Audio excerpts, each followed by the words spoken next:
Hello everyone, my name is Sanjay Parashar. Welcome back to the channel. As your integrations evolve, you will often need to make changes without breaking existing functionality. You need to test new logic safely and also maintain backward compatibility. And Oracle Integration Cloud provides two different ways to handle this: versioning and cloning. In today's video, we'll clearly understand what is versioning, what is cloning, what are the difference between minor and major versions, when to use versioning, when to use cloning, and we'll also do a quick demo of both. Let's start with versioning.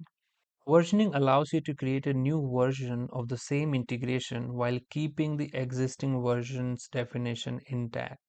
In OIC, integrations follows a version format like this: XX, YY, ZZ, ZZ, where XX represents major version, YY minor version, and ZZZ represents patch version.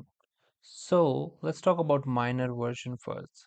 If you create a new version and only update YY or ZZZ, then it's considered a minor version.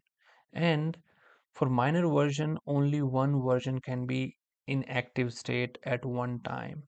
Name and identifier remains the same. An existing version is automatically replaced when a new version is activated. And minor versions are useful when changes are very small. There is a very small bug fix and there is no functional impact.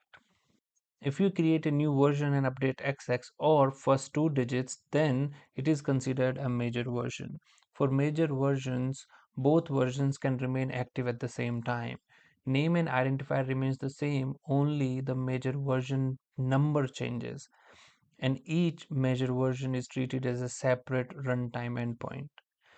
And these major versions are typically used when the changes are significant and functionality is impacted, and you want to test old and new behaviors in parallel. Now let's talk about cloning. Cloning is more straightforward. As the name suggests, cloning is simply copying an existing integration to create a new integration altogether. While cloning an integration, a new name is created, a new identifier is generated. It is treated as a completely separate integration, and it has its own life cycle and versions.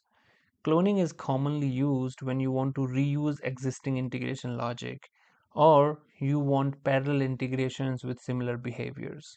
Unlike versioning, cloning does not imply evolution or updates, it's a duplication. Now that we understand the concepts, let's see how all this looks in action. So once you log into your OIC console, we can go to design and integration, and we have something called demo while loop that we created in our last video.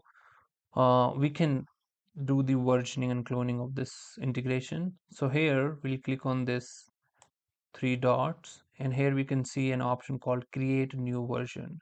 So once we click on it, as you can see, the name and identifier we cannot update.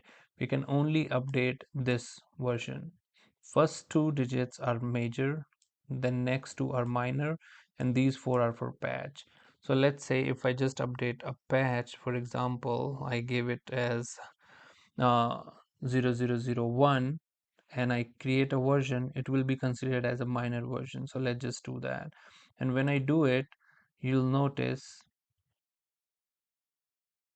that this version is created, and here we can see the original version we have is 100, and now we have a version 101, and the moment I try and activate it, it will give me a warning that this one, the original one, will be deactivated. So let's just do that. Here you can see that warning that 101 requires deactivating of this. So once we activate it, we will notice that this is activated and this is deactivated. And now let's create another version, and this time let's just create a minor version, or I would just say update this, and we can leave this. You'll notice this will also be treated as a minor version, so let's just create this version as well.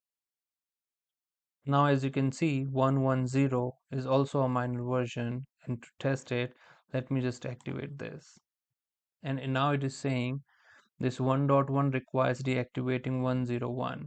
the existing active version. So once I activate it and I refresh it, as you can see, the other versions are deactivated and only one minor version is activated. Now let me create a major version. So let's create a new version, and now I will update the first two digits. We can leave everything as is, and let's create a version. And now as you can see, a new version is created with 200, and now when I activate this, it will be activated as without any issue, without any warning. And let me activate this. So now if you see, same name but different versions, but because this was a major version, they both can be active. And in the runtime, the endpoint is different because of that version name. Let me just show you that too. So let's just try and run it. So as you can see now, here we have 2.0. This changes the endpoint URI. That is the reason why we could activate two versions if it's a major version and the original version activate simultaneously. And if I come here and I run this, you can see the version is 1.0.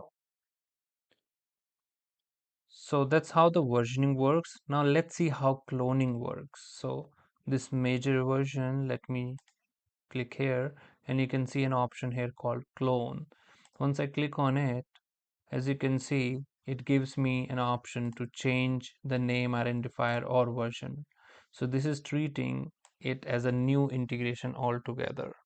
So let's say I say clone and I want version to be 1, and I can clone it and I can activate it just fine, because now this is a different integration altogether for OIC, and we are using it just because we want to maybe reuse the code of demo while loop, or maybe we want to run these two in parallel having the similar business logic.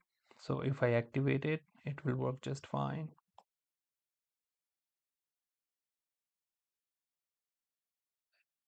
And let me try and run this, and you'll see because this name is different, that's why we can uh, use this as a separate endpoint altogether. And that's all for this video. Thank you for watching, and as always, keep learning.